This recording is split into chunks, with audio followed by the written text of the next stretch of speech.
श्रीगणेशाय नमः। श्रीसरस्वत्यै नमः। श्रीगुरुभ्यो नमः। श्रुतिस्मृतिपुराणानाम् आलयं करुणालयं नमामि भगवत्पाद शङ्करं लोकशङ्करं। शङ्करं शङ्कराचार्यं केशवं बादरायणं सूत्रभाष्यकृतौ वन्दे भगवन्तौ पुनः पुनः। ईश्वरो गुरुरात्मेति मूर्तिभेदविभागिने व्योमवद्व्याप्तदेहाय दक्षिणामूर्तये नमः। योऽन्तः प्रविश्य मम वाचमिमां प्रसुप्तां सञ्जीवयत्यखिलशक्तिधरस्वधाम्ना अन्यांश हस्तचरणश्रवणत्वगादीन् प्राणान्नमो भगवते पुरुषाय तुभ्यम्। वंशीविभूषितकरान्नवनीरदाभात् पीताम्बरादरुणबिम्बफलाधरोष्ठात् पूर्णेन्दुसुन्दरमुखादरविन्दनेत्रात् कृष्णात् परं किमपि तत्त्वमहं न जाने। वसुदेवसुतं देवं कंसचाणूरमर्दनं देवकी परमानन्दं कृष्णं वन्दे जगद्गुरुम्।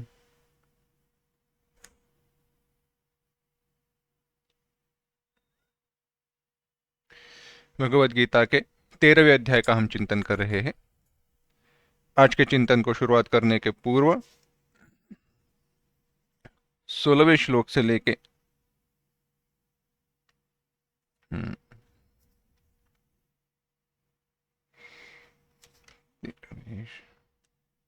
13वें श्लोक से लेके 20वें श्लोक तक एक साथ पढ़ेंगे। सर्वतः पाणिपादं तत् सर्वतोक्षिशिरोमुखं सर्वतः श्रुतिमल्लोके सर्वमावृत्य तिष्ठति सर्वेन्द्रियगुणाभासं सर्वेन्द्रियविवर्जितम् असक्तं सर्वभृच्चैव निर्गुणं गुणभोक्तृ च बहिरन्तश्च भूतानाम् अचरं चरमेव च सूक्ष्मत्वात् तदविज्ञेयं दूरस्थं चान्तिके च तत् अविभक्तं च भूतेषु विभक्तमिव च स्थितं भूतभर्तृ च तज्ज्ञेयं ग्रसिष्णुप्रभविष्णु च ज्योतिषामपि तज्ज्योतिः तमसः परमुच्यते ज्ञानं ज्ञेयं ज्ञानगम्यं हृदि सर्वस्य विष्ठितम् इति क्षेत्रं तथा ज्ञानं ज्ञेयं चोक्तं समासतः मद्भक्त एतद्विज्ञाय मद्भावायोपपद्यते प्रकृतिं पुरुषं चैव विध्यनादि उभावपि विकारांश गुणांश्चैव विद्धि प्रकृतिसंभवान् कार्यकरणकर्तृत्वे हेतुः प्रकृतिरुच्यते पुरुषः सुखदुःखानां भोक्तृत्वे हेतुरुच्यते।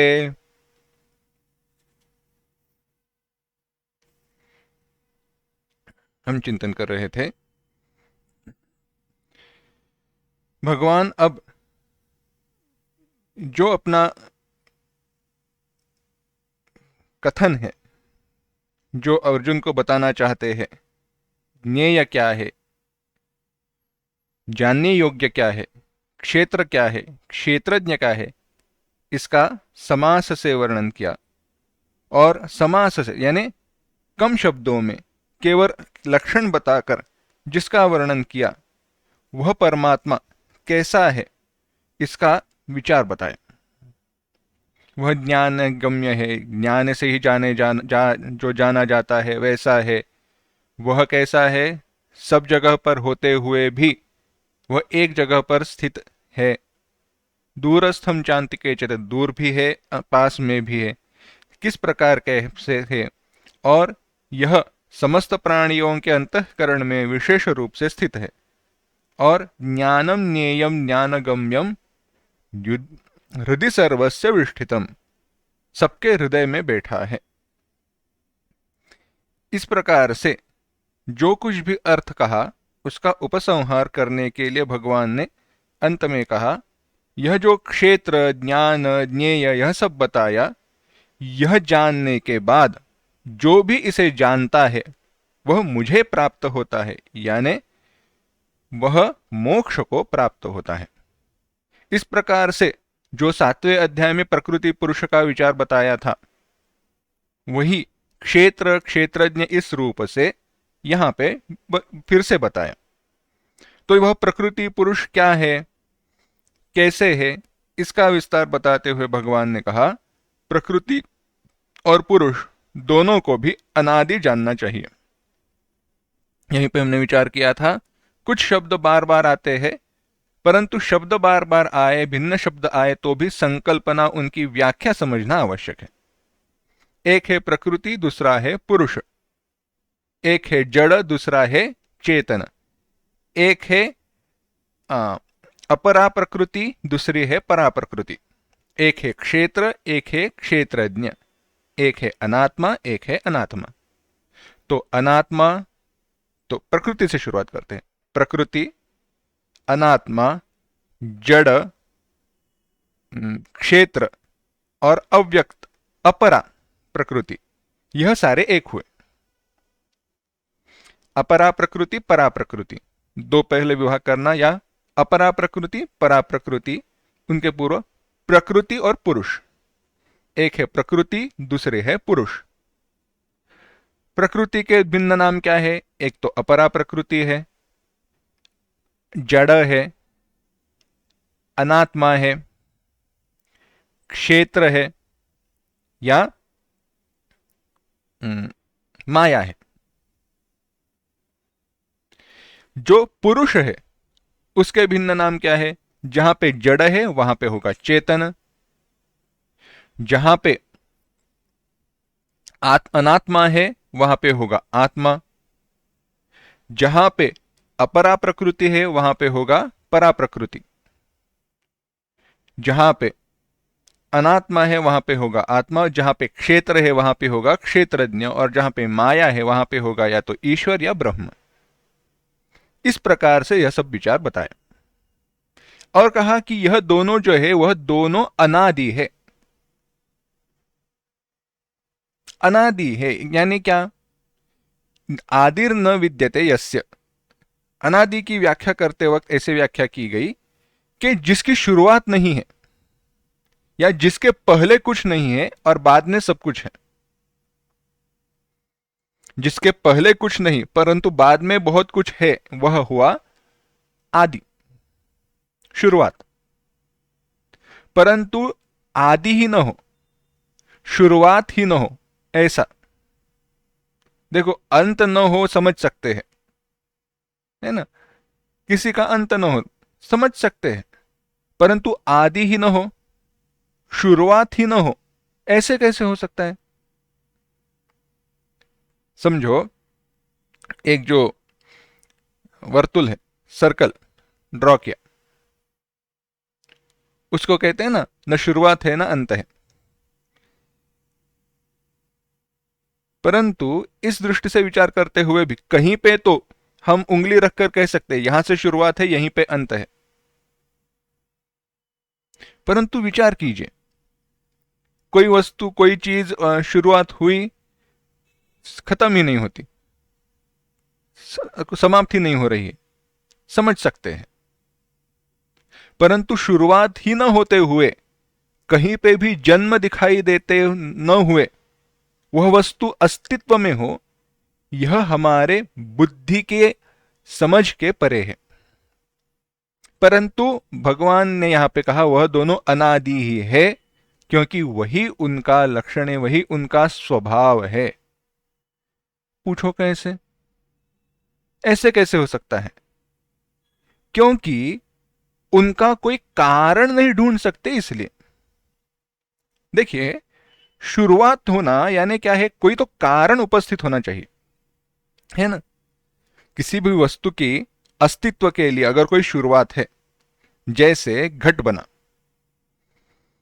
विचार कीजिए, आप रास्ते से जा रहे थे, अभी पुराने जमाने की बात है, चलो आज के जमाने के बारे में कहते हैं, आज के दिनों के बारे में। सुबह आप निकले, किसके लिए? मॉर्निंग वॉक के लिए चले। रास्ते से गुजर रहे थे, वहीं पे कोई हलवाई वाला है, कोई दुकान है, चाय की दुकान है समझो, खाने की मिठाई की दुकान है, वहां से आप गुजरे, वहां पे वह दुकान अभी अभी खोल रहा था, शुरू कर रहा था। घूम कर आए, एक चक्कर मारकर आए, और चक्कर जैसे आपके वो समाप्त हो रही थी, वही रास्ते से आप वापस आ रहे थे और दुकान से गुजर रहे थे, तो वहां पे वो जलेबियां बना कर रहा था और कुछ जलेबियां बनाकर तैयार थी।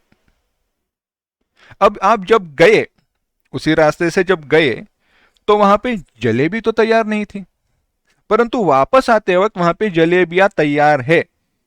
तो आप निर्णय, निष्कर्ष क्या करते हैं, आप क्या समझते हैं? जो हलवाई वाला है, दुकान वाला है, उसने जलेबियां बनाकर वहां पे रखी है। यानी जलेबियां जब आपको दिखती है तो आपको अनुमान तो कर सकते हैं, आप तो समझ सकते हैं कि कोई बनाने वाला वहां पे कारण है, कोई तो बनाने वाला है, समझ सकते हैं। तो इसका अर्थ क्या हुआ? जलेबियों के लिए कोई शुरुआत है यानी कारण है। समझो, आपने वो सारी जलेबियां खरीद ली, 1 किलो 2 किलो जितनी भी है, आपने सोचा चलो ताजी है, मेहमान भी आने वाले हैं आज, घर ले चलते हैं। आप घर पे लेके गए, पता चला यह शायद काफी नहीं होंगी और चाहिए, इसलिए आप दुकान पे वापस आए। आप दुकान पे वापस क्यों जाते हो? क्योंकि आपको पता है और जलेबियां बनने वाली है ना? क्यों? क्योंकि जलेबी बनाने वाला जो है वह वहां पे है, जलेबी बनने का कोई तो कारण वहां पे उपस्थित है। तो जलेबियां एक तो दुकान पे खत्म हुई, आपने सब सारी खरीद ली, परंतु खत्म होने के बाद वहां पे फिर से जलेबी क्यों आई?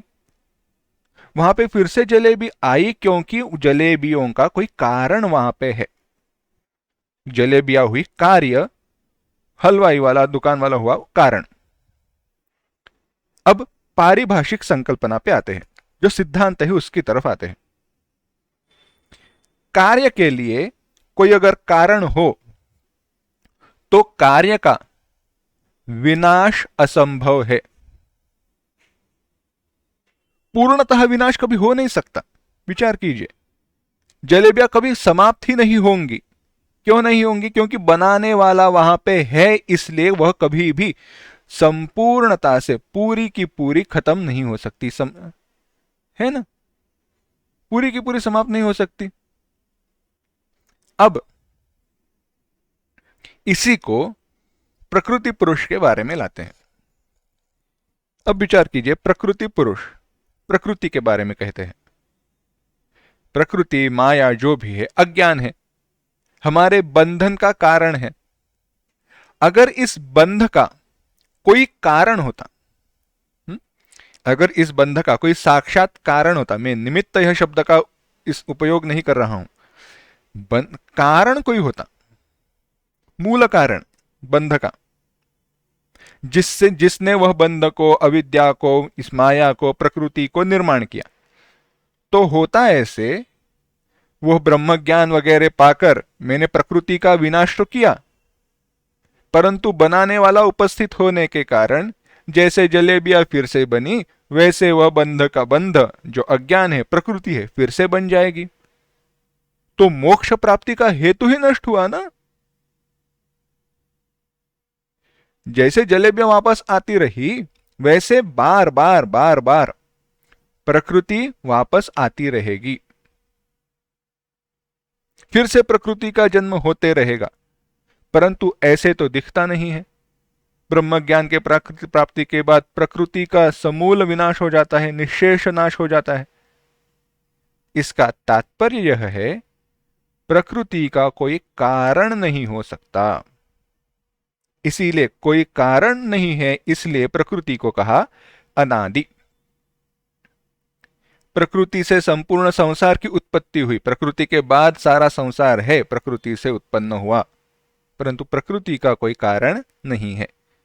वैसे ही पुरुष के बारे में, अगर उसका जन्म है तो उसका विनाश भी हो जाएगा।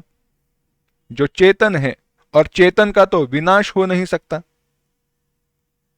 चेतन का विनाश हुआ तो चेतन की प्राप्ति का हेतु ही नष्ट हो जाएगा। जो कुछ भी चेतन है वह नित्य है, इसीलिए तो उसके प्राप्ति में कोई धैर्य है, कोई प्राप्ति है। अगर चेतन का ही विनाश हो जाए तो उसकी प्राप्ति क्यों करे? उसके प्राप्ति का हेतु ही नष्ट हो जाएगा। यह तर्क दृष्टि से कहा। प्रकृति और पुरुष दोनों कैसे है? अनादि है। ईश्वर का नित्य होने के कारण उसकी दोनों प्रकृतियां भी नित्य ही है। तो प्रकृति पुरुष इन दोनों को अनादि जानना चाहिए। और जो विकार है और गुण है वह सारे प्रकृति से उत्पन्न हुए हैं। वह सारे कैसे हुए हैं? प्रकृति से उत्पन्न हुए हैं। अब अभिप्राय यह है कि विकारों की जो कारण रूपा त्रिगुणात्मक ईश्वर की जो माया शक्ति है उसी का नाम प्रकृति है।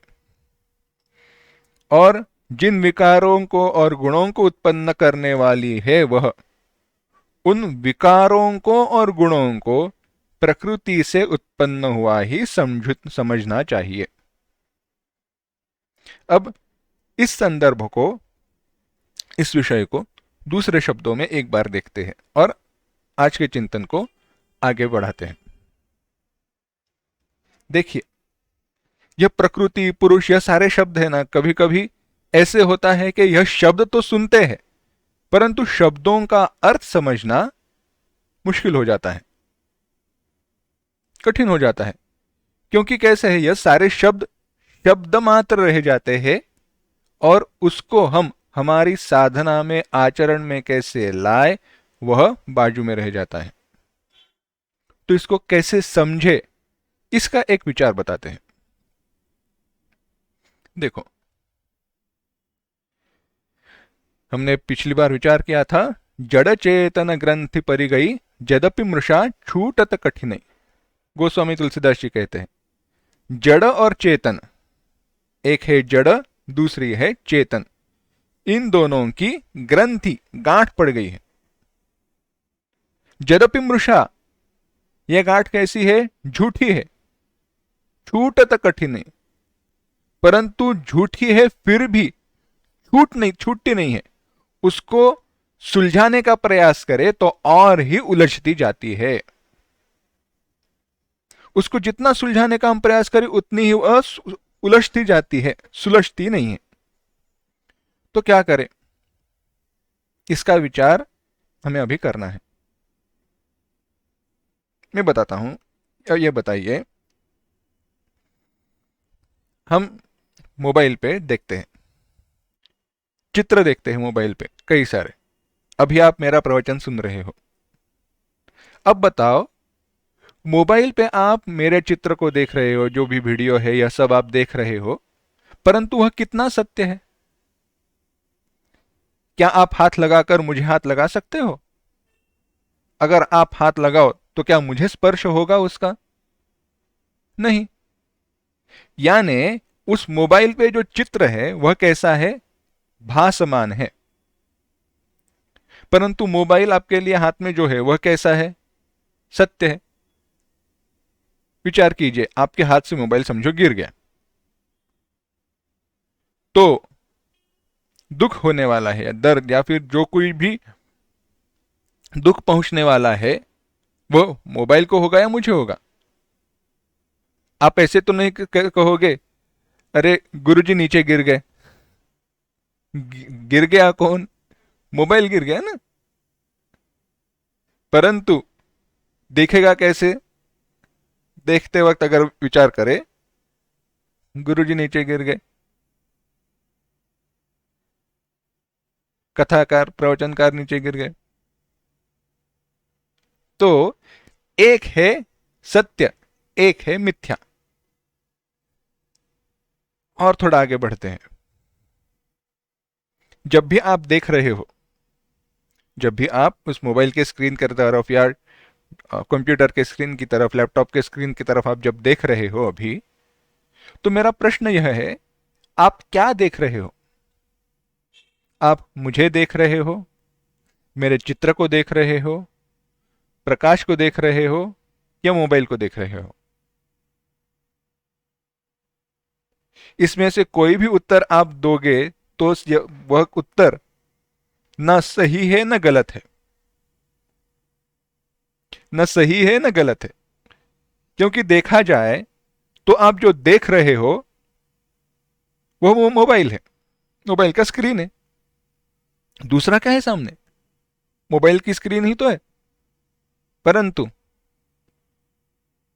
स्क्रीन पे मेरा चित्र है, मेरी आवाज आ रही है, यानी आप देख मुझे रहे हो, सुन क्या रहे हो?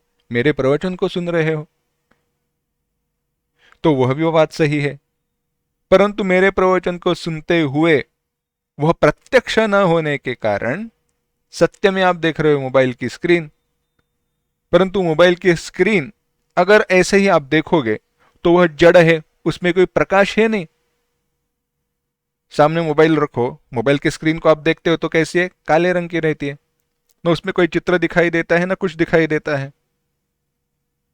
तात्पर्य यह हुआ, जो अभी आप देख रहे हो वह जड़ चेतन की ग्रंथि है,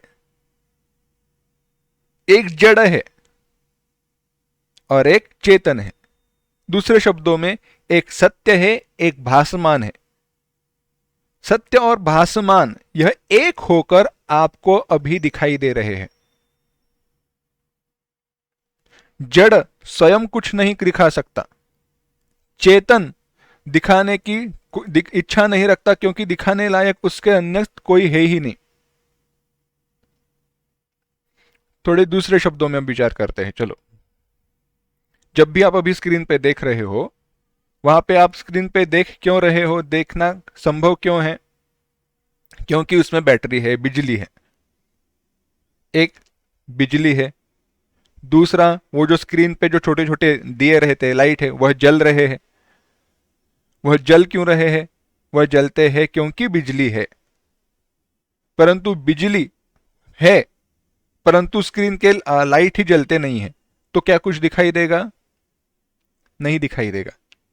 यानी अगर बिजली को कोई चित्र दिखाना है, उसमें जो बैटरी है उसको चित्र दिखाना है, तो क्या चाहिए?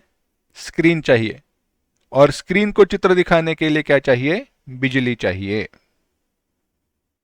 इसी प्रकार से इस जगत को दिखाने के लिए प्रकृति को पुरुष की आवश्यकता है और पुरुष को प्रकृति की आवश्यकता है। यह दोनों एक है सत्य, पुरुष है सत्य, प्रकृति है मिथ्या, सच में नहीं है, सच में नहीं है। क्यों? क्योंकि उसका अंत होता है, इसलिए वह सत्य नहीं है। ऐसे दोनों एक होकर संपूर्ण जगत की निर्मिति करते हैं। यह दोनों एक होकर संपूर्ण जगत की निर्मिति करते हैं और उस जगत का हम अनुभव करते हैं। अब यह जगत कैसे है?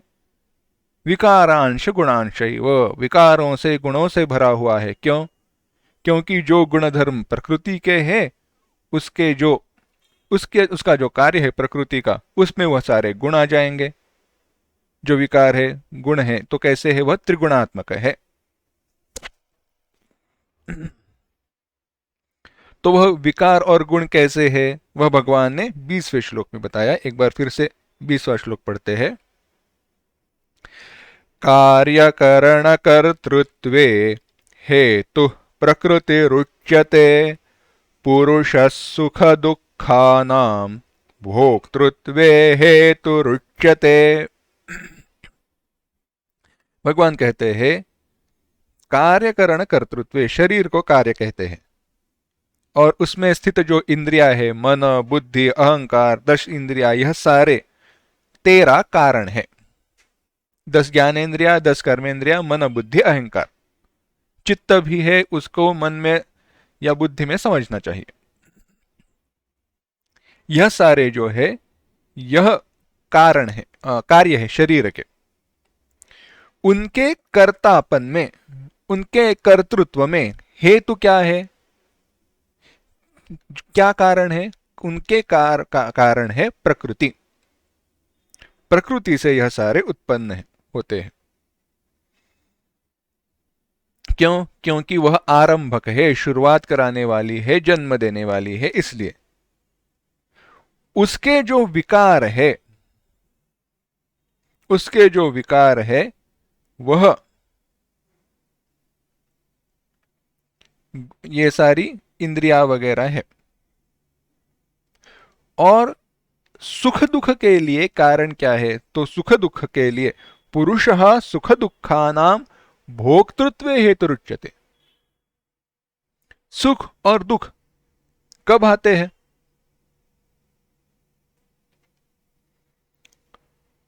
सुख और दुख जीव को भोक्तृत्व होने पर आते हैं। देखिए, इस अनुभव का मैं भोक्ता हूं, अनुभव करने वाला हूं, यह जब विचार आता है तब भी हम सुखी या दुखी होते हैं। अगर आपके कोई शरीर के अंग में बहुत दर्द है, समझो कोई दर्द है, तो अब बताओ, अगर आपके शरीर के अंग में दर्द है तो आप सुखी है या दुखी है? क्या कैसी बात करते हो, यह तो दुख की बात है ना। अच्छा, परंतु आप गहरी नींद में हो और आपके पैर में बहुत दर्द है, अब क्या आप सुखी हो या दुखी हो? सुखी है। क्यों? गहरी नींद में है। तो सुखी दुखी कैसे हुए? दुख का हेतु है, शरीर में हो रहा दर्द दुख का हेतु है, फिर भी आप दुखी क्यों नहीं है? दुखी क्यों नहीं है? आप दुखी नहीं है क्योंकि उस दुख के भोक्ता आप नहीं है। गहरी नींद में न हम सुख के भोक्ता रहते हैं, न दुख के भोक्ता रहते हैं, न सुख का अनुभव करते हैं, न दुख का अनुभव करते हैं। इसीलिए ना हम सुखी है ना हम दुखी है। इसीलिए कहा कार्यकरण पुरुषः सुख दुखानाम, पुरुष अर्थात जीव, क्षेत्रज्ञ, भोक्ता, इसके जो पर्यायी शब्द है वही सुख दुख आदि भोगों के भोक्तापन में, उनके उपभोग करने में हेतु बताया है।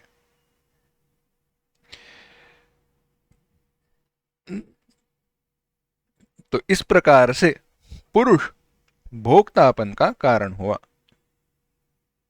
उन सुख दुखों का भोग ही संसार है। यह संसार, संसार क्या है? यह सारे जो हमारे अनुभव है, चाहे वो सुख के हो या दुख के हो। कैसी बात है ना, एक विचार करना, जब भी कहते ना यह संसार के भोग, ऐसे हम कहते ना यह हमारे भोग है, ये तो हमें देखना ही था, यह केवल दुख के बारे में नहीं कहना चाहिए, यह सुख के बारे में भी कहना चाहिए।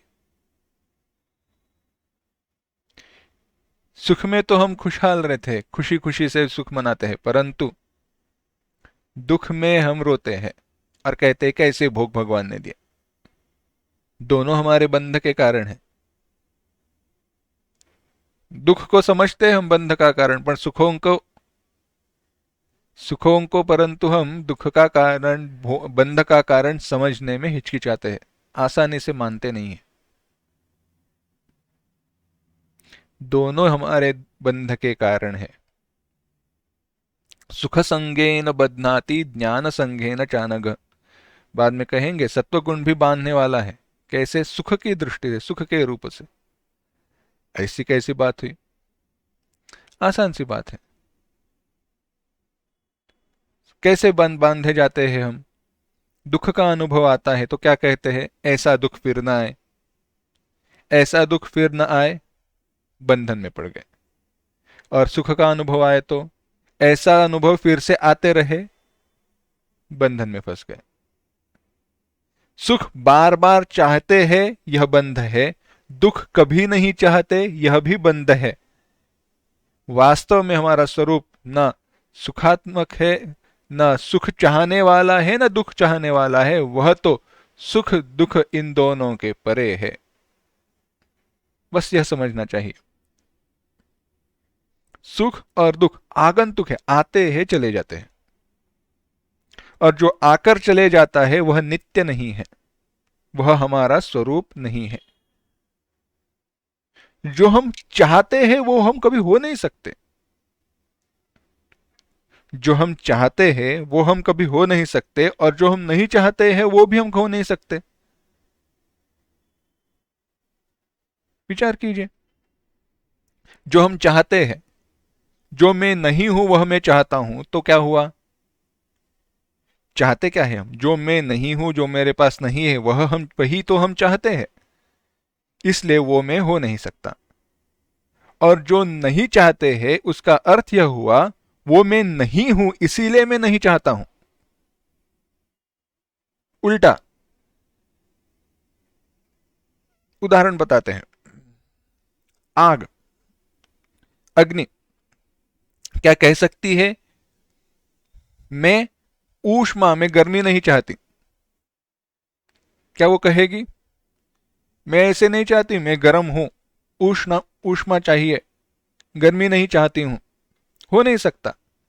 अग्नि का गुणधर्म ही है उष्णता, ऊष्मा।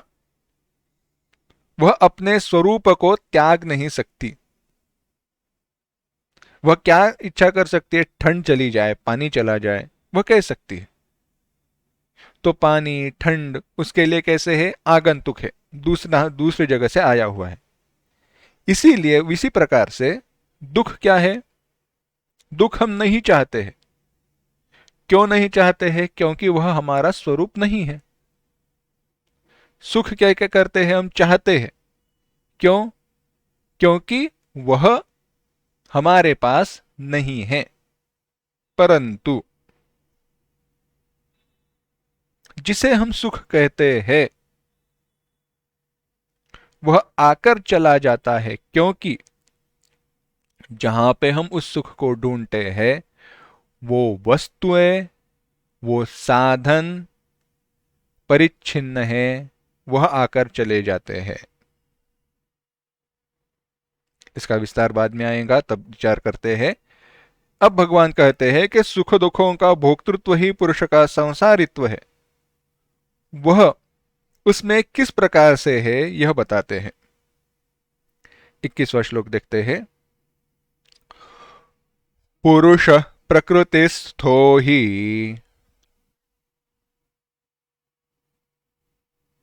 भुंक्ते प्रकृतिजान गुणान कारणं गुणसंगोऽस्य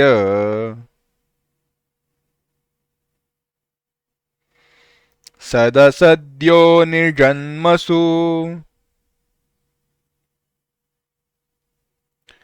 पुरुषः प्रकृतिस्थो हि भुंक्ते प्रकृतिजान गुणान कारणं गुणसंगोऽस्य सदसद्यो निजन्मसु। भगवान कहते हैं पुरुषः, कैसा कैसा पुरुष? प्रकृतिस्थः, प्रकृतिस्थः पुरुषः, प्रकृति में स्थित जो पुरुष है। प्रकृति में स्थित यानी प्रकृति को सत्य समझने वाला, आसान शब्दों में। प्रकृति से परिणत हुआ, प्रकृति में स्थित, प्रकृति में प्रकृति को अपना स्वरूप मानने वाला जो पुरुष है, जीव है, क्षेत्रज्ञ है, वह प्रकृतिस्थः ही होते हुए ही वही प्रकृतिजान गुणान भुंक्ते। प्रकृतिजान, प्रकृति से जन्म लेने वाले जो गुण हैं उन गुणों को भुंक्ते, उपलभते, उनका अनुभव करता है, उनको प्राप्त करता है। और आगे क्या आगे कहते हैं? अस्य गुणसंगः, अस्य उसके, गुणसंगः गुणों का संग, उसके गुणों का संग, सदसद योनि जन्मसु कारणम, सत असत, उच्च और नीच, अच्छे और बुरे, योनि जन्मसु भिन्न भिन्न योनियों में जन्म के लिए, भिन्न भिन्न प्राणी रूप से, भिन्न भिन्न जीवों के रूप से, अलग अलग जन्मों के, चाहे वो अच्छे हो या बुरे हो। जन्मसु कारणम, जन्म में कारण है।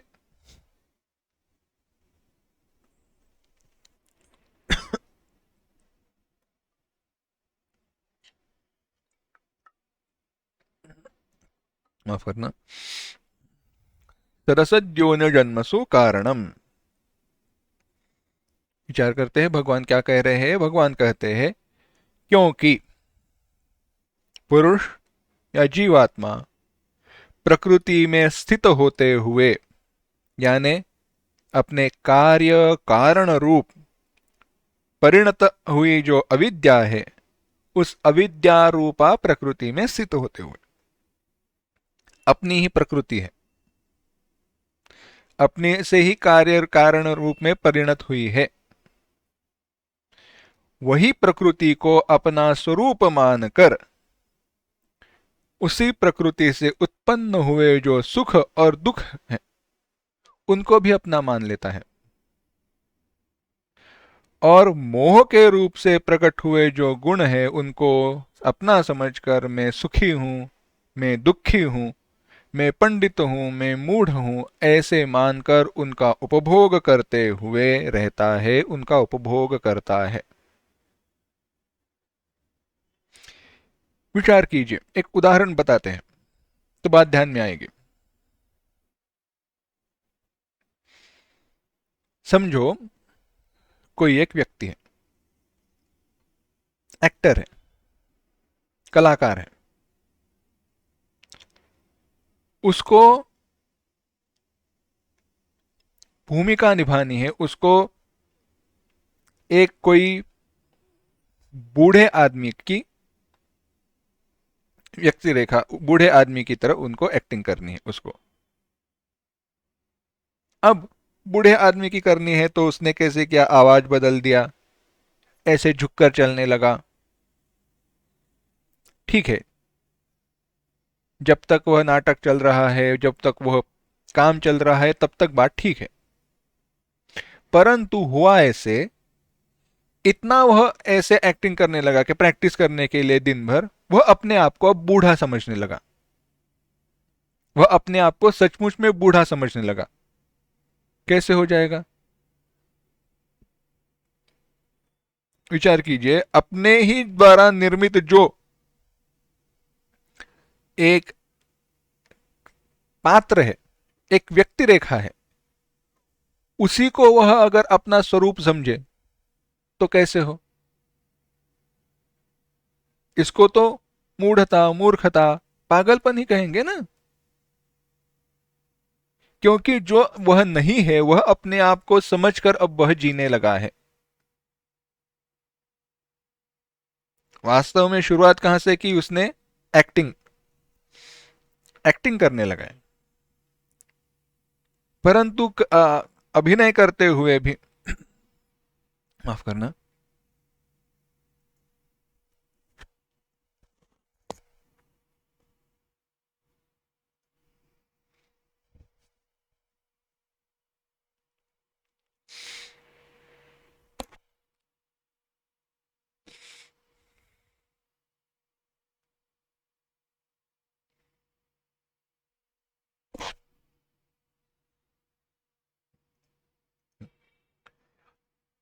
एक्टिंग करते हुए भी उसको अपने से भिन्न न समझते हुए उसने अपना स्वरूप समझने लगा उसे। वह कलाकार अपने द्वारा निर्मित अपनी जो कलाकृति है उसी को वह अपना स्वरूप समझने लगा है। वह कलाकृति उसके द्वारा निर्मित है, यानी वह कलाकृति का कारण वह है। परंतु जब उस कलाकृति को वह अपना समझने लगा, वह तो कलाकृति के जो गुण हैं, उस पात्र के जो गुण हैं, वह सारे भी वह अपने समझने लगा। एक कथा बताते हैं, रामकृष्ण परमहंस जी के चरित्र में आती है, वह बताते हैं, यह उनके द्वारा बताई गई कथा है। कोई एक चोर था, कोई एक चोर था, अब पकड़ा जाने वाला था, या उसने खून किया था। अब पकड़ा जाने वाला था। तो अब क्या करे, वह कहीं तो कोने में गया और पागलपन की एक्टिंग करने लगा कि वह पागल है। अब हुआ ऐसे, वह तो अब पागल की तरह एक्टिंग कर रहा है, उसके लिए काफी सारे सबूत तो इकट्ठा हो रहे थे, परंतु यह निश्चित नहीं हो रहा था कि वह सचमुच में पागल है या एक्टिंग कर रहा है। तो जज ने कहा, न्यायाधीश महाशय महाराज जी ने कहा कि नहीं, एक काम करते हैं, इसको अंडर ऑब्जर्वेशन, इसको देखते हैं और कई दिन, तो पता चलेगा यह सचमुच में पागल है या एक्टिंग कर रहा है, कैसे है। तो रख दिया उसको, हर दिन खाना मिल रहा है, एक जगह पर रख रहे हैं, ये एक्टिंग कर रहा है, कंटिन्यू उसने किया, चालू रखी उसकी पागलपन के एक्टिंग। एक दिन हुआ ऐसे, उसको जो चेकिंग करने के लिए डॉक्टर आया करते थे, उन्होंने उसको देखा और बताया, देखो, मुझे पता नहीं तुम एक्टिंग कर रहे हो या सचमुच में पागल हो, परंतु इतना तो मैं कह सकता हूं कि तुम अगर एक्टिंग कर रहे हो तो रोक देना, क्योंकि सचमुच में पागल व्यक्ति के जो लक्षण है वह तुम में अब दिखाई देने लगे हैं।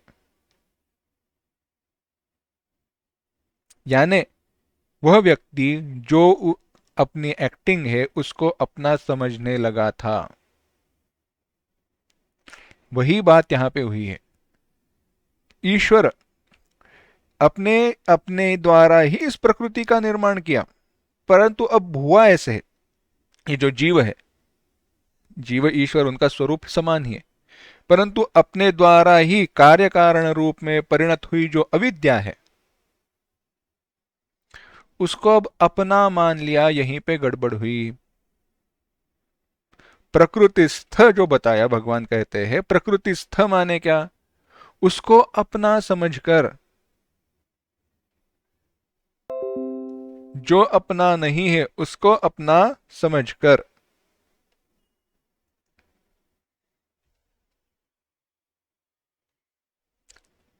वह सुखों दुखों को भोगता है।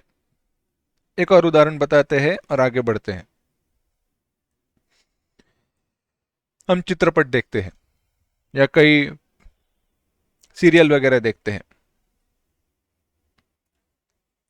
उसमें देखते हुए हम हंसते हैं, रोते हैं, डरते हैं, डर के मारे कांपते हैं, हॉरर वगैरह हो तो। क्यों?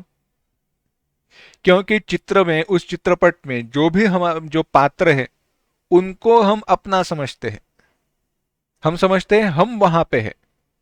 परंतु ऐसे ना करो, ऐसे ही एक उसमें इन्वॉल्व, बिना इन्वॉल्व हुए देखो, सुख दुख का आपके ऊपर कोई परिणाम नहीं होगा। अपना समझ लिया तो सुख दुख है, अपना स्वरूप मान लिया इसलिए सुख दुख है, वह सारा संसार है बस। यह अपना स्वरूप नहीं है, यह जान लिया मोक्ष है। तो कहते हैं, हाँ, यद्यपि अपना जान लिया दुख है, यद्यपि ऐसी बात होते हुए भी जन्म का कारण अविद्या है, तो भी भोगे जाते हुए जो सुख दुख और मोह रूप गुणों पे आसक्ति है, वह हमारे दुख का कारण है। स यथा कामो भवति तत्क्रतुर्भवति, भगवान भाष्यकार बताते हैं अपने भाष्य में। श्रुति में आया, उपनिषदों ने कहा, जो हम इच्छा करते हैं, जैसी कामना वाली हमारी होती है वैसे ही हम करते हैं, काम करते हैं, और जैसे कर्म करते हैं वैसे हम फल प्राप्त करते हैं, और जैसे फल प्राप्त करते हैं वही हम बन जाते हैं। यही कहा सदसद्योनि जन्मसु कारणम। हमने जिसकी इच्छा की है वैसे ही हमें जन्म मिलेगा, हमारे जैसे कर्म, उन कर्मों के फलों के अनुसार हमें जन्म मिलेगा। जिसकी हमने इच्छा की है वैसा ही हमें जन्म मिलेगा। इसी बात को भगवान कहते हैं, गुणों में जो आसक्ति है वही इस भोक्ता पुरुष के अच्छे बुरी योनियों में जन्म लेने का कारण है। अच्छी और बुरी योनियों का ही नाम बताया, सदसद्यो ने जन्मसु। इन भोग्य रूप जिनका उपभोग किया जाता है, जिनमें जन्म लिया जाता है, यह सदसद जन्म योनियों के जन्म का कारण गुणों से हुआ संग है। गुणों के साथ हुआ संग ही है, यह संग का परिणाम है। तो इसके निवृत्ति का कारण क्या है, कैसे कहे? कहने का तात्पर्य है कि प्रकृति में स्थित होना अविद्या है। प्रकृति में स्थित होना, प्रकृति को अपना समझना ही अविद्या है। गुणों का संग, आसक्ति, यह दोनों संसार के कारण है। और उनको छोड़ने के लिए क्या चाहिए? विवेक और वैराग्य। गीता शास्त्र में भगवान भाष्यकार कहते हैं, अस्य च निवृत्ति कारणम ज्ञान वैराग्य संन्यासे गीता शास्त्रे प्रसिद्धम। भगवत गीता में इसके निवृत्ति का, इनको दूर करने का जो मार्ग बताया है वह क्या है? ज्ञान वैराग्य संन्यास। संन्यास को दूर रखे, ज्ञान वैराग्य मुख्य है। ज्ञान और वैराग्य के बिना यह हो नहीं सकता। इसीलिए तुम कहते ज्ञान वैराग्य सिद्ध्यर्थम भिक्षान देहि च पार्वती। ज्ञान और वैराग्य, वह क्षेत्रज्ञ विषय ज्ञान पहले बताया जा चुका है। क्षेत्र क्या है, क्षेत्रज्ञ क्या है, ज्ञेय क्या है, जानने योग्य क्या है, उसका ज्ञान क्या है, वह सब बताया है। न सत्तन्ना से रुच्यते, इस प्रकार से सब कुछ बताया। और इस प्रकार से बताकर अब उसका फिर से साक्षात निर्देश किया जाता है जो जानने योग्य है। अब भगवान कहते हैं 22वां श्लोक, उपद्रष्टानुमंता च भर्ता भोक्ता महेश्वरः परमात्मेति चाप्युक्तः देहेऽस्मिन् पुरुषः परः।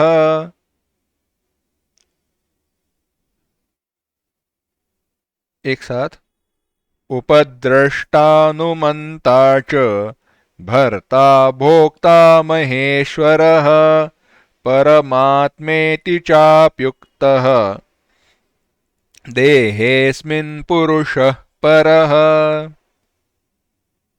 कहते हैं उपद्रष्टा।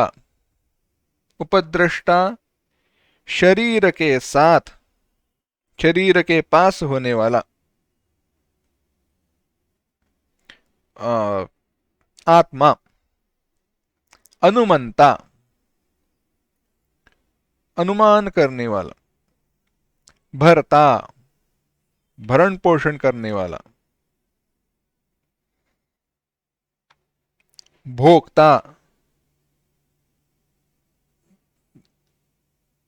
सुख दुख इन सब का भोग करने वाला, अनुभव करने वाला।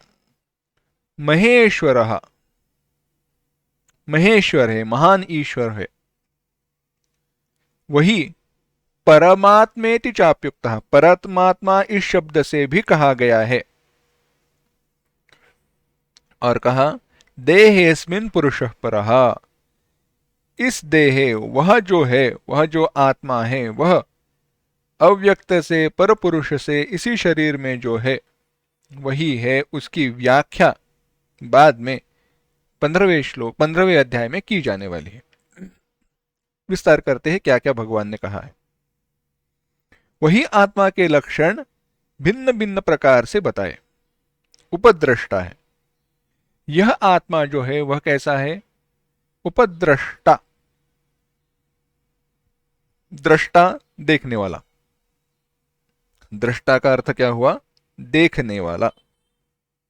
परंतु यहां पे विचार करते वक्त जब उपद्रष्ट आया तो कहा उपद्रष्टा है अर्थात स्वयं क्रिया न करते हुए पास में रहकर देखने वाला है।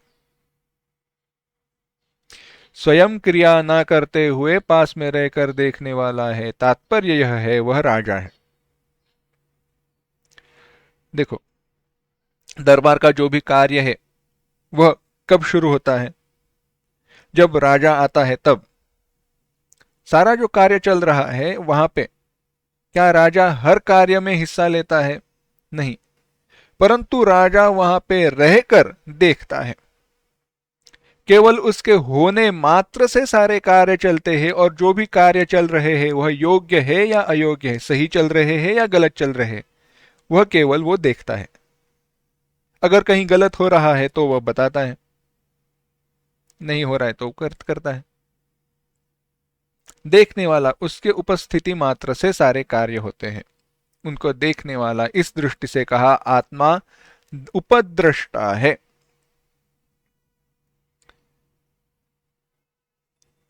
उदाहरण भगवान भाष्यकार बताते हैं, समझो हमारे लिए जैसे समझ के लिए हो सकता है वैसे देखते हैं।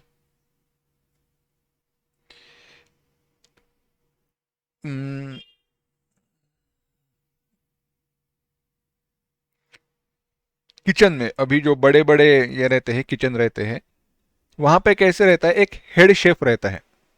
क्या रहता है? Head chef. अब जो कुछ भी है, समझो कोई एक बड़ा सा इवेंट है, तो उसके लिए मेन्यू तैयार हो जाता है कि क्या क्या खाना बनाना है, कैसे कैसे बनाना है। तो सब कुछ तैयार किया जाता है, किसको क्या, सब्जी काटने वाला कौन है, सॉस बनाने वाला कौन है, उसमें दाल सब्जी वगैरह जो है वो बनाने वाला कौन है, चावल बनाने वाला कौन है, रोटी वगैरह पूड़ी बनाने वाला कौन है, सब काम बटोरे जाते हैं। और सारे काम कोई एक व्यक्ति नहीं करता। अगर आटा बुनने का काम है तो एक व्यक्ति आटा बुनने का काम करेगा, एक व्यक्ति आटा बुनकर पूरी बनाने का काम है तो उतना ही करेगा। अगर उनको तलना है तो वो काम एक ही करेगा, सब्जियों को काटना है तो वह काम एक ही करेगा। अब यह सब कुछ चलते वक्त, होते वक्त, जो हेड शेफ रहता है, जो मुख्य रहता है, वह क्या करता है? वह एक भी काम नहीं करता, वहां पे रहकर केवल देखता है सारे कार्य सही हो रहे या गलत हो रहे, गुणों दोषों के साथ। वह पास होकर सारे कार्यों को देखना जैसे है वैसे ही आत्मा उपद्रष्टा है। कभी भी किसी कार्य में वह स्वयं हिस्सा नहीं लेता, परंतु वहां रहकर सारे कार्यों को देखने वाला, इसलिए कहा उपद्रष्टा। और कहा अनुमंता। वह अनुमंता है, यानी अनुमोदन, हाँ करो, अनुमोदन कराने वाला है।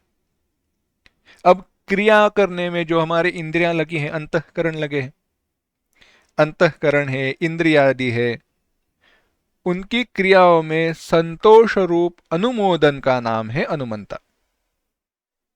हाँ, एक चित्रपट देखा था या कहाँ पे देखा था याद नहीं है, हुआ कैसे, तो वो उसमें सब यह बताया था कि कैसे वो हेड शेफ है, क्या है, क्या कर रहा है। तो वह घूम रहा था, घूमते घूमते उसने क्या किया, अच्छा, जहाँ पे वो दाल वगैरह बनाई जा रही थी वहां पे गया, चख कर देखा, चख कर देखा, बस कह दिया हाँ। तो दाल बनाने वाले को समझ में आया सही है, या केवल हाँ अनुमोदन किया बस, तो पता चल गया दाल सही है। सब्जी काटने वाला था, देखा, हाँ, यानी बराबर सब्जी काटी जा रही है, उसके जो टुकड़े हैं छोटे बड़े जो भी है वो बराबर से हो रहे हैं। चावल, हाँ, उसने केवल देखा, अनुमोदन दिया, काम आगे बढ़ा। वैसे अनुमोदन कराने वाला वह कैसा है? वह अनुमंता है, वह आत्मा है। उसके अनुमोदन के सिवा कुछ होता नहीं है। अनुमोदन के सिवा, उसके संतोष के सिवा वह न हो तो कैसे सारी क्रियाएं हो सकती है? कोई क्रिया हो नहीं सकती। चेतन के अभाव में कोई भी क्रिया संभव नहीं है। अपने अपने व्यापार में लगे हुए जो अंतःकरण है, इंद्रिया है, उनका साक्षी होकर उनका वो कभी भी निवारण नहीं करता, इसलिए वह अनुमंता है। वहां पे तो वो रहता है, परंतु कभी ऐसे नहीं कहता तुम नहीं करोगे ये काम, बस काम कर रहे हो, ठीक है करो। इस प्रकार से अनुमोदन देने वाला है।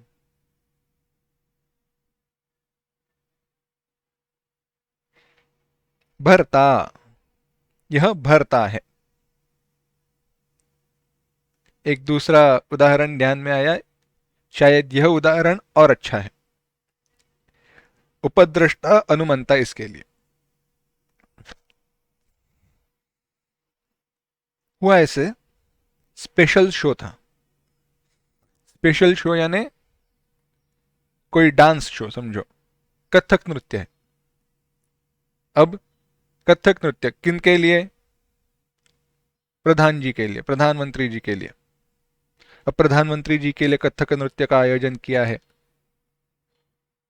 तो हुआ कैसे? जो तबला मृदंग बजाने वाले वह सारे आकर बैठ गए। वह सारे बैठ गए। जो नृत्य करने वाले हैं वो तो सामने आएंगे नहीं, क्योंकि उनका सब वो ड्रेस वगैरह पहना हुआ है, वह तो बाद में आएंगे। अब प्रधानमंत्री जी आए, सब उनके सुरक्षा रक्षक आए, उनके साथ आने वाले बाकी जो मंत्री है, जो भी उपस्थित श्रोतृगण गण है, वह सारे आकर बैठ गए हैं। अब विचार कीजिए, अब हुआ क्या? जो भी जो थिएटर है यानी बैठने की जगह है, वहां पे लाइट सारे बंद हो गए। अब वहां के सारे लाइट बंद होने के बाद कौन सा लाइट रह गया, कौन सा दिया रह गया? स्टेज पे जो है उतना ही।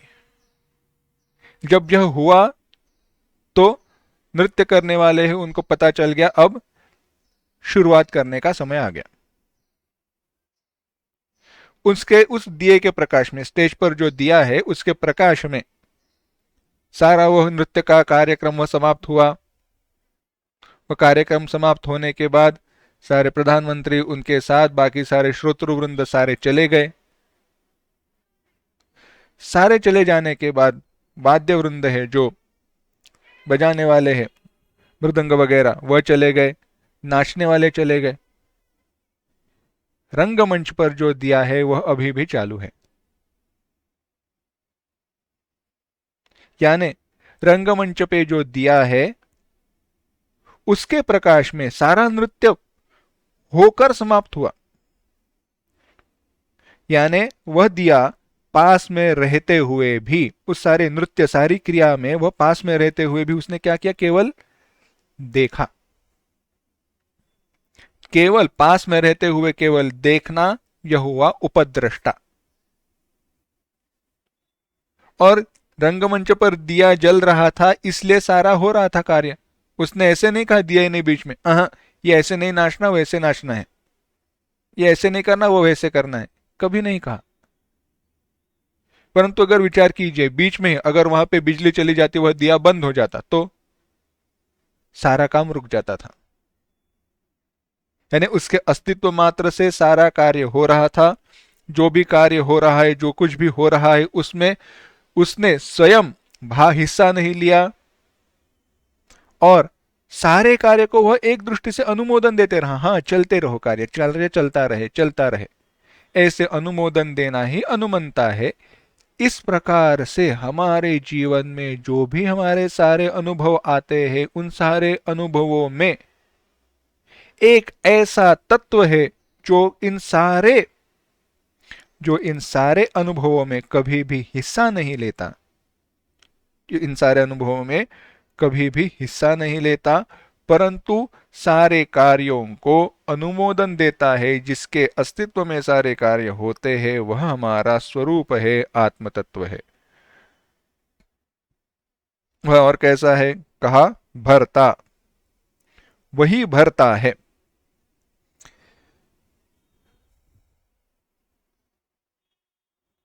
यह सारे जो शरीर है, इंद्रिया है, उनको धारण करना ही भरण है। इसी और वह चैतन्य रूप जो आत्मा है उसी को भरता कहा गया है, पोषण करने वाला। अब विचार कीजिए, अपना जो उदाहरण था अभी उसमें ही समझो दिया ही नहीं जलता था तो कार्यक्रम होता नहीं था ना। कार्यक्रम कैसे हो? अगर प्रकाश ही नहीं है तो कार्यक्रम कैसे हो? वह नाचना वगैरह जो कि नृत्य का है वो होता ही नहीं था। यानी उसके होने से सबका भरण पोषण हुआ। इसीलिए वह कैसा है? आत्मा भरता भी है, भोगता है। आत्मा भोगता है।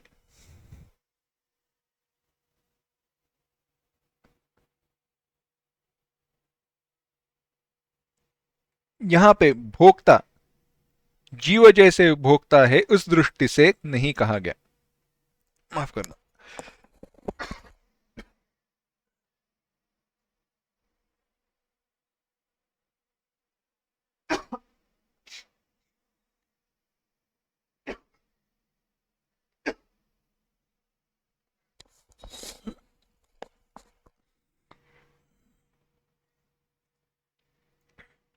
आत्मा भोक्ता है अग्नि के उष्णत्व के भांति। भगवान भाष्यकार ने यही उदाहरण दिया है। अग्नि की जो उष्णता है, उष्णत्व है, उसके भांति। यानी चैतन्य जो है वह अपने स्वरूप से भिन्न समस्त विषयों में पृथक पृथक होने वाली जो बुद्धि है। कैसी बुद्धि है? सुख, दुख, आनंद, क्रोध इत्यादि मोह, इन रूपों से प्रतीत होने वाली जो बुद्धि है वह आत्मा के द्वारा ग्रस्त हुई सी दिखाई देती है। अतः आत्मा को भोक्ता कहा गया। थोड़ा विचार करते हैं कैसे। समझो,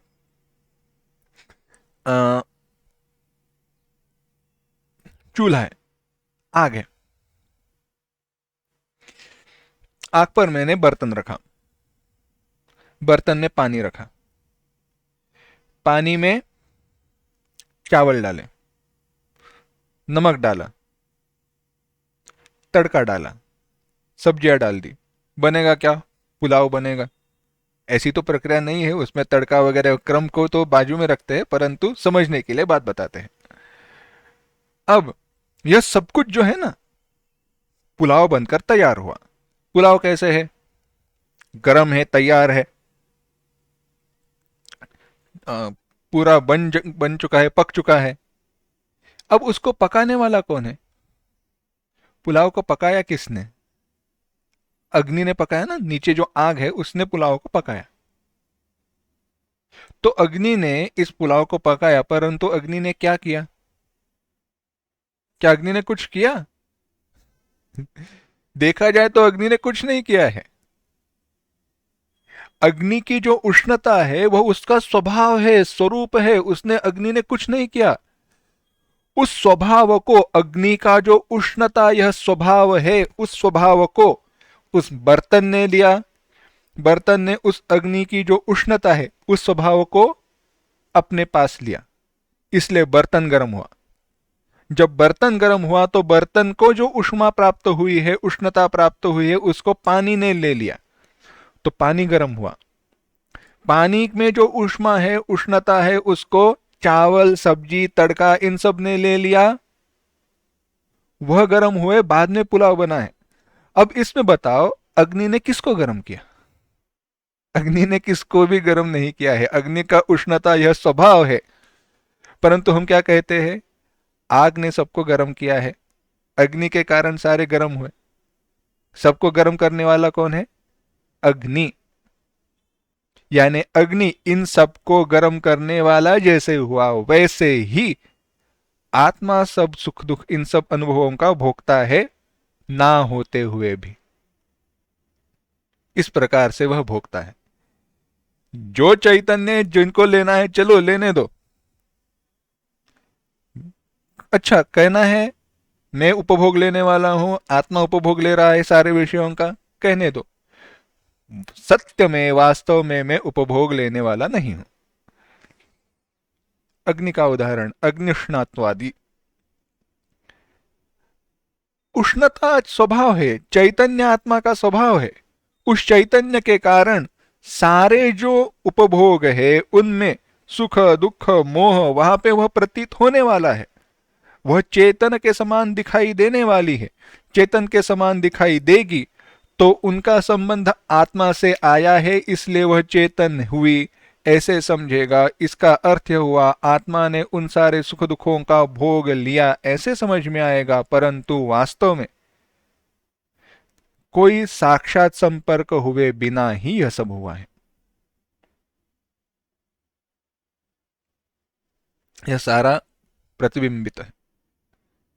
आत्मा भोक्ता इस दृष्टि से है क्योंकि हमें परिणाम दिखाई देता है, इसलिए हम भोक्ता आत्मा को कहते हैं। स्वरूपतः आत्मा भोक्ता नहीं है, करता भी नहीं है।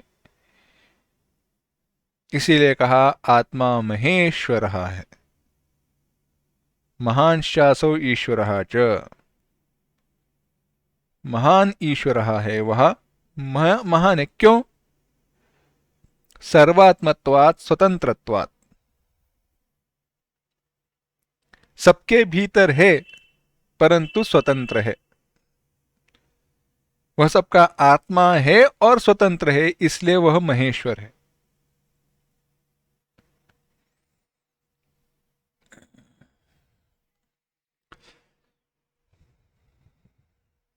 उदाहरण हमने एक देखा है इसका, आकाश का, परंतु इस अभी जो अग्नि का उदाहरण देखा उसी के दृष्टि से देखते हैं। बर्तन पे रखा हुआ, बर्तन में रखा हुआ जो भी चावल दाल जो भी सब कुछ है, वह अग्नि उन सब में है। अग्नि देखा जाए तो उन सब में है, इसलिए कोई आए तो कहते हाथ नहीं लगाना, गर्म है। यानी उष्णता के रूप में अग्नि वहां पे उपस्थित है, परंतु वह उष्णता ठंडी हो जाए, चलो दाल चावल वह सब कुछ ठंडा हो जाए, तो क्या अग्नि नष्ट हुआ? क्या अग्नि के ऊपर उसका कोई परिणाम है? नहीं। यह सब कुछ गर्म होने के बाद भी अग्नि स्वतंत्र ही है। यानी सब में होते हुए भी जैसे यहां पे अग्नि स्वतंत्र रहा, उसी प्रकार से सब में होते हुए भी स्वतंत्र रहने वाला जो हमारा आत्मा है वह महेश्वर है। भर्ता भोक्ता महेश्वर, उसी को परमात्मा कहा गया।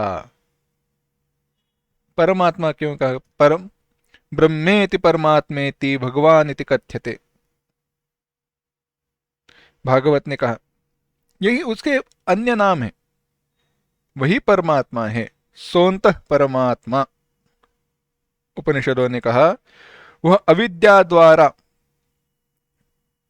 प्रत्यक आत्मरूप माने हुए जो शरीर से लेके बुद्धि पर्यंत तक, यह शरीर बुद्धि यह सब कुछ जो है उनका उपद्रष्टा वगैरह जो भी है वही श्रेष्ठ आत्मा है, परमात्मा है।